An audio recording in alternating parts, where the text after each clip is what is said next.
అందరికి నమస్తేనల్లా. ఎట్లున్నారు అందరూ? మంచిగున్నారులే. నేనైతే మస్తుగున్నానల్లా. ఇవాళ కూడా మంచి మంచి సోల్తలు పట్టుకొని వచ్చినా మన కీసు పిట్ట ముచ్చట్లల్లా. మరి ఇంకెందుకు ఆలస్యం, మొదలు హెడ్లైన్ చూసేయండి. బ్యాంకు భూములు కాదు, అది సర్కారు భూమే అంటాడు ముఖ్యమంత్రి. అన్ని కాయిదాలున్నాక సుత అదే బొంకుతుండంటే ఈయన పెద్ద కంత్రి.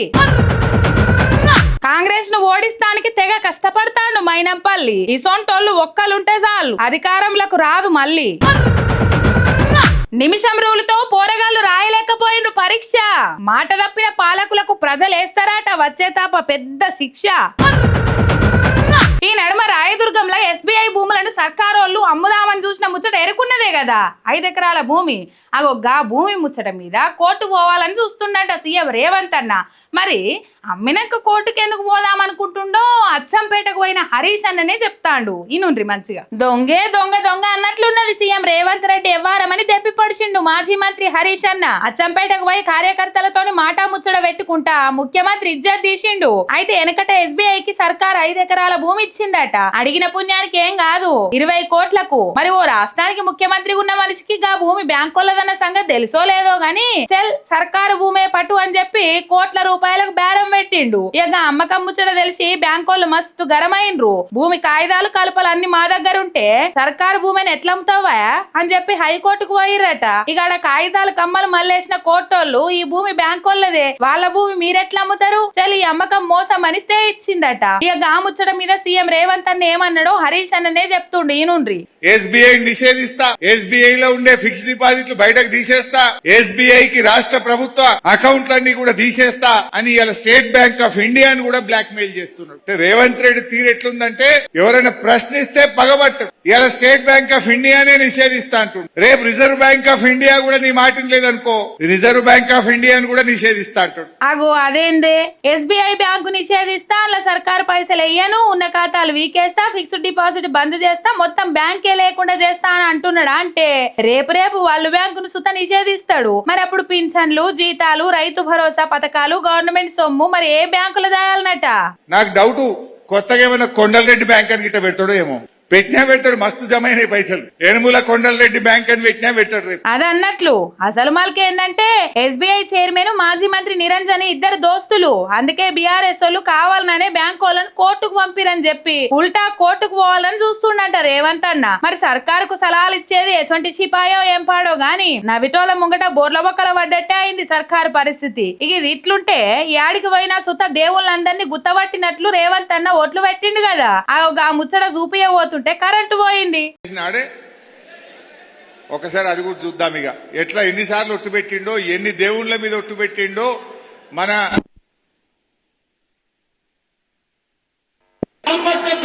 సాక్షిగా, స్తంభాల గుడి సాక్షిగా, సోములమ్మ సాక్షిగా, సరస్వతి మందిరం మీద ఒట్టే చెప్తున్నా, కొమరవెల్లి మల్లన్న సాక్షిగా, జూబ్లీస్ లో ఉన్న పెద్దమ్మ సాక్షిగా నేను మీకు మాట ఇస్తున్నా. ఈ కొత్త గడ్డ మీద నుంచి మాట ఇస్తున్నా. కురుమూర్తి స్వామి సాక్షిగా, ఆర్మూర్ సుత్తుల గుట్ట సాక్షిగా, అనంతగిరి కొండల్లో ఉన్న పద్మనాభుడి సాక్షిగా, నేను యాదగిరిగుట్ట లక్ష్మీ నరసింహస్వామి ఆనగా మాట ఇస్తున్నా. మెదకు చర్చి సాక్షిగా, 7 పాయల దుర్గమ్మ సాక్షిగా నేను మాట ఇస్తున్నా. పాలమూరు మిత్రుల సాక్షిగా, జాంగీర్పేర్ల దగ్గర సాక్షిగా నేను మాట ఇస్తున్నా. శివరాజ్ సాక్షిగా, బావోజీ సాక్షిగా నేను మాట ఇస్తున్నా. భద్రాద్రి రాముడు సాక్షిగా నేను మీకు మాట ఇస్తున్నా. అక్కడి సూర్యుడు ఇక్కడ ఉదయించిన, భూమి ఆకాశం తిరగబడ్డా, తుఫానులు వచ్చినా, భూకంపం వచ్చినా, భూమి బద్దలైనా నేను మాట ఇస్తున్నా. 15 ఆగస్టు లోపల తెలంగాణ రైతాంగానికి 2 లక్షల రూపాయల రుణమాఫీ చేసి తీరుతా. 2 లక్షల పైన ఉన్న రైతులు ఎవరు ఆందోళన చెందాల్సిన అవసరం లేదు. 2 లక్షల పైన రుణమా ఉన్నవాళ్ళు 2 లక్షల పైన ఉన్న రుణాన్ని మీరు బ్యాంకులో చెల్లించండి. మీరు చెల్లించిన మరుక్షణం ఆ 2 లక్షల రూపాయలను కూడా మీ ఖాతాలో వేసే బాధ్యత మా ప్రభుత్వం తీసుకుంటదని చెప్పి నేను ఆ రైతాంగానికి తెలియజేస్తున్నా. ఇన్ని దేవుళ్ళ మీద ఒట్టేసిన రేవంత్ రెడ్డి ఆఖరికి రైతులతో పాటు దేవుళ్ళకు సుత ద్రోహం చేసిండు. మీదంగా కరెంటు కోతలు సరే ఇక ఈయన పొంకనాల మాటలకు ఆ దేవుళ్ళు సుత చెవులు మూసుకొని ఉంటారు. మరి ఆగస్టు 15 తారీఖు లోపల పూర్తి రుణమాఫీ చేస్తా అని గప్పాలు కొట్టిండు కదా, చేయకుండా ఈయన సంగతి ఏందో చూద్దాం. అంతేగాని రైతులు ఎవరు నారాజు కాకుర్రి. భూమి బద్దలైనా భూకంపం వచ్చినా వచ్చేది మన సర్కారే అని ధైర్యం చెప్పిండు హరీష్ అన్న. ఇలా భూమి బద్దలైనా భూకంపం వచ్చినా మళ్ళొచ్చే government BRS government, KCR government అనే విషయం అర్థమైంది. ఓడిపోయి ఏం చేయాలో తెలియక పదవుల కోసం పనిగట్టుకొని ఎగస్పాటోళ్ళ మీదికి ఎక్కెక్కి పడుతున్న మైనంపల్లి హనుమంతన్న ముచ్చట మొన్న చెప్పుకున్నాం కదా. అగో గా ముచ్చట మీద నీకు కేటీఆర్ ఎందుకు వయా మేం చాలని చెప్పి ఇచ్చి పడేసిండు ఆ పార్టీ లీడర్ మన్నె క్రిషాంక్. ఇక చూడుండ్రి. హీరోని ఎవరినంటారు తెలుసా? సినిమాలలో హీరోలు ఎట్లుంటారు? ఒక్క హీరో 50 మందిని కొడతాడు, ఒక్క హీరో 50 మందిని కొడతాడు. కానీ నువ్వు 50 మంది లేకపోతే నువ్వు ఇంటికి వెళ్ళి బయటికి రాలేవు. నువ్వు ఇంటిరా నీ చుట్టూ 50 మంది లేకుంటే నువ్వు అసలు బయటికే రాలేవు. అసొంటి నువ్వు ఇంతింత పొడుగు డైలాగులు కొడతావా అని మైనంపల్లి మైనం కరిగించిండు. మైనంపల్లి హనుమంతరావు అనే వ్యక్తి నిజంగా బాధేస్తుంది ఆలోచిస్తుంటే. మానసికంగా ఏదో ఆయనకు ఒక చికిత్స అవసరం ఉన్నట్టుంది, సన్ స్ట్రోక్ ఉన్నట్టుంది. వాళ్ళ కొడుకు చేయబట్టి ఆయన రాజకీయంగా ఇవాళ ఆయనకు పని లేకుండా పోయింది కాబట్టి ఆయన ఏం మాట్లాడుతుండో అటు మల్కాజ్గిరికి కాకుండా ఒకసారి మెదక్ అంటాడు, ఒకసారి సిద్దిపేట అంటాడు, నిన్న సిరిసిల్ల అంటుడు, మల్కాజ్గిరి అంటుండు, దోబికా కుత్తానా ఘర్కానా ఘాట్కా అని హిందీలో గిందికే అన్నారు కావచ్చు. అదే ఏం మాట్లాడుతున్నావు నువ్వు? ఎందుకంత ఏమంటాడు? ఇప్పుడు రౌడీయిజం అని రాష్ట్రంలో జరుగుతున్నదా అని అనగానే నన్ను రౌడీ అని అంటావా అని అంటే ఆయన లోపల ఉన్న గిల్టీ ఫీలింగ్. అవును, మరి ఆనాడు నువ్వు ఏ పార్టీలో అవుతున్నావో టీడీపీలు ఉన్నప్పుడు ఆనాడు అదే ప్రభుత్వం కదా, అప్పుడు వాళ్ళు నిన్ను తడిపారు చేసిర్రు, నగర బహిష్కరణ చేసిర్రు. తర్వాత నువ్వు ఎంపీ టికెట్ తెచ్చుకుందాం అనుకున్నావు. రికార్డు అసలు 8 ఏప్రిల్ 2014 అనేది ఈ రాష్ట్రంలో ఒక రాజకీయ రికార్డు అది. ఎందుకంటే ఒక్క వ్యక్తి ఒకటే రోజు 8 ఏప్రిల్ 2014 ఈ డేట్ చెక్ చేసుకోండి అందరు కూడా. పొద్దున బ్రేక్ఫాస్ట్ టైంకి టీడీపీ, మధ్యాహ్నం ఢిల్లీలో కాంగ్రెస్, సాయంత్రానికి వచ్చేసరికి టీఆర్ఎస్. పొద్దున టీడీపీలో టికెట్ రాలే, కాంగ్రెస్లో పోయిండు, కండువా కప్పుకునేసరికి అక్కడ కాంగ్రెస్ వాళ్ళు మేము టికెట్ ఇస్తలేము అనేసరికి సాయంత్రానికి కాలు మొక్కే పరిస్థితి. రాజకీయంగా ఆయనకు అన్ని అవకాశాలు వచ్చినాయి. ఆయన వాళ్ళ చరిత్ర గురించి మాట్లాడతా, నేను వాళ్ళ చరిత్ర గురించి మాట్లాడతా, వీళ్ళ చరిత్ర గురించి మాట్లాడతా. ఎందుకు మీ చరిత్ర తెలియదు అనుకుంటుర్రా? షామీర్పేట్లో, కంటోన్మెంట్లో, ఏది టోల్ గేట్ల దగ్గర వసూలు చేసే వాళ్ళు ఉంటారు చూడండి. అప్పుడు టోల్ గేట్లు వాహనాలు పోతుంటే ఆ వసూళ్ళ చందాలు తీసుకున్న గుండాలను పెట్టి చందాలు తీసుకొని అక్కడికి వెళ్ళి మొదలుపెట్టినావు నువ్వు వ్యాపారం. టికెట్ కోసం ఒకటే రోజులో 3 పార్టీల కండువాలు మార్చి పూటకో ఏషం కట్టిన పకటేషగానివి నువ్వు సవాల్ చేస్తున్నావా? ఏ పదవి లేక ఎటుపొద్దు పోక గాంధీ భవన్ లో కూర్చొని ఉద్దర బిల్డప్లు తప్ప నీతోని ఊదుగాలదు పీరు లేవదు అని సురుకులు పెట్టిండు. మైకు దొరికితే చాలు నా అంత సిపాయి లేడని బిల్డప్ ఇస్తావు కదా, నీకు దమ్ముంటే ఒక్కడివే రాని సవాల్ చేసిండు. మైనంపల్లి హనుమంతరావు నువ్వు అంటున్నావు కదా నేను పచ్చకడు కొడితే 3 చక్కర్లు తిరుగుతారని. నువ్వు ఒక్కనివిరా? లేదు, సరే నీకు అడిషనల్ కావాలన్నా, నువ్వు లేవలేవు, సొంతంగా నిలబడలేవు అని అన్నప్పుడు నీ కొడుకును కూడా తెచ్చుకో. నువ్వురా నీ కొడుకురా. ఇక ఎట్లా ఎగస్పాటోళ్ళు సురుకులు పెట్టిర్రో లేదో ఆయన భజన బృందం మైకుల ముంగటికి వచ్చింది. ఏమనుకుంటున్నాను? Be careful Krishank. మైనంపల్లి గురించి ఎవరైనా తప్పుగా మాట్లాడినా, పిచ్చిగా కూసినా మీ నాలుకలు చీరేస్తామని చెప్తున్నాము. మైనంపల్లి గురించి మేము ప్రాణాలు ఇవ్వడానికి కూడా రెడీ ఉన్నాం. మీ ఇంట్లో మీదకి వచ్చి దాడి చేస్తామని చెప్పేసి ఈ సందర్భంగా తెలియజేస్తున్నా. మరొకసారి గుర్తుంచుకోవాలి, మైనంపల్లి గురించి మాట్లాడాలంటే గుండెల దమ్ముండాలి.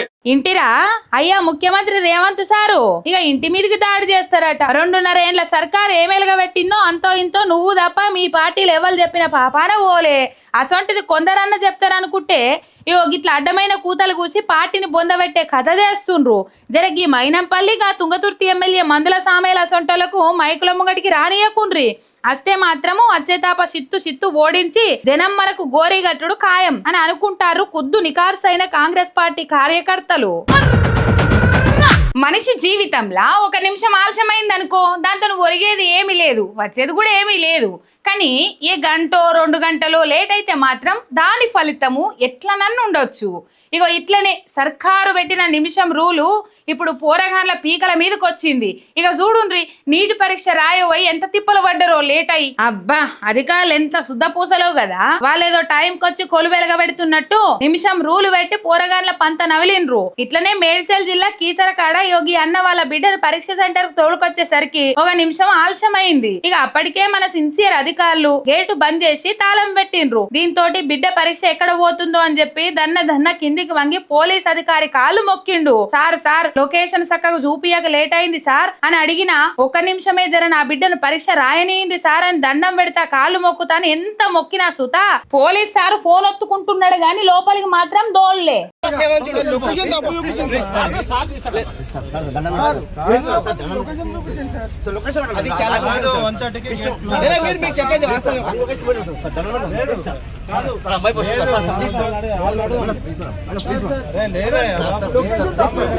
లొకేషన్ రాంగ్ చూపించారు సార్ లొకేషన్ రాంగ్ చూపించారు sir please madam location wrong location wrong చూపిస్తుంది కదా లొకేషన్ రాంగ్ చూపించింది ఏమన్నా sir request sir please sir location wrong చూపిస్తుంది లేదా మీరు చేశారు సార్ లేదండి మీరు చేశారు సార్ ప్లీజ్ ఒక హెల్ప్ అంటే ఒకటే ప్లీజ్ హెల్ప్ సార్ ఒకటే ప్లీజ్ సార్ ప్లీజ్ సార్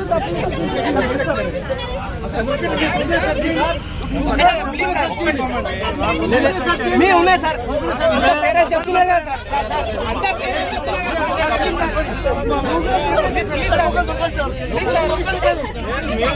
ఇక ఇట్లున్నదా అటు జగిత్యాలలో ఇంకో కథ. బిడ్డను పరీక్ష సెంటర్ కాడికి తీసుకొచ్చిన ఆలస్యమైన ఓ తల్లి ఏకంగా సెక్యూరిటీ కాళ్ళు మొక్కింది. అన్న దండం పెడతా కాళ్ళు మొక్కుతా బాన్సనని ఎంత మొక్కాలనో అంత మొక్కింది, అంత బతిలాడింది.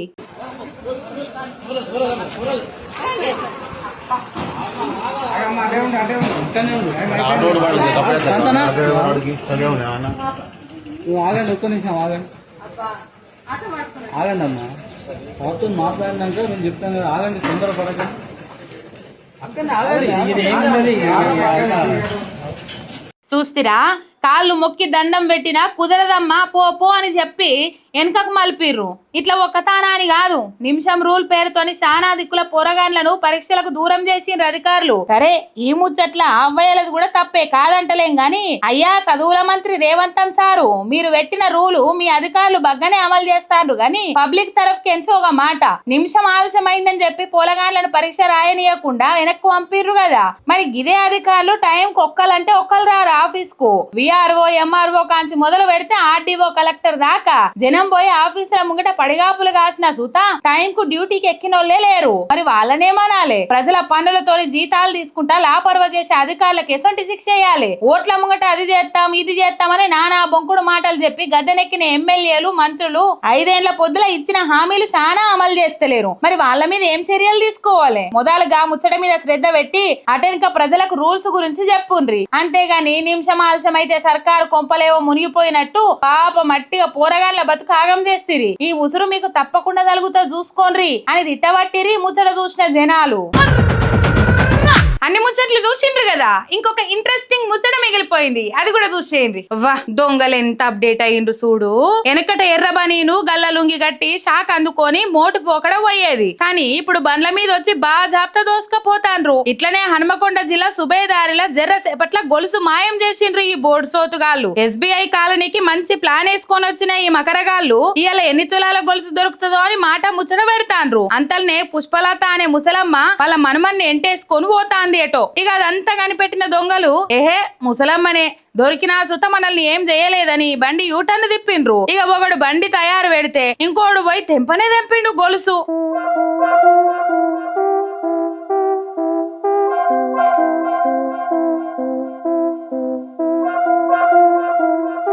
ఓర్ నీ చేతులకు జట్టలు పుట్టగదరా నీ మొల్దారం దింప నిన్ను గడ్డకు పెట్టా నా మీద పడ్డదేంద్రా మీ కన్ను అని సాపించుకుంటా వెనకంగా వాడు ఉరికింది కానీ వాళ్ళు దొరుకుతారా బండి మూల తిప్పి వెనకకు మర్రి చూడకుండా ఆడికెళ్ళి గిల్లయిండ్రు ఇక సీన్ కట్ చేస్తే ఇక లబ్బ మొత్తుకుంటా పోలీసులకు ఫోన్ కొడితే వాళ్ళు వచ్చి ఎఫ్ఐఆర్ నమోదు చేసిండ్రు అయినా ఈ పోలీసులు గిన్న అంతకే ఉన్నారు ఇట్లా దొంగలు పడ్డప్పుడు హడావిడి చేసుడు తప్ప పెట్రోలింగ్ చేసిన పాపాన పోతలేరు ఇప్పటికన్నా జర నజర పెట్టుండ్రి అని అడగబట్టిండ్రు అక్కడ జనాలు మరి చూసిర్రు కదా ప్రజలారా ఎటైనా బయటికి పోయేటప్పుడు ఒంటి మీద సొమ్ములు గిమ్ములు ఉంటే జాగ్రత్త కాదని లైట్ తీసుకుంటే పెద్దమ్మ లెక్క అవుతుంది మీ కథ తస్మా జాగ్రత్త మరి ఇగో ఇవ్వాల ఇలాంటి కీస్ పిట్ట ముచ్చట్లు ఎట్లున్నాయి మస్తుగా ఉన్నాయిలే మళ్ళీ ఇసంటి ముచ్చట్లు పట్టుకొని వస్తుంది మీరేక అంతవరకు మీరు చూస్తానే ఉండండి మీ ఎంఆర్ మీడియా తెలంగాణ శనార్థి.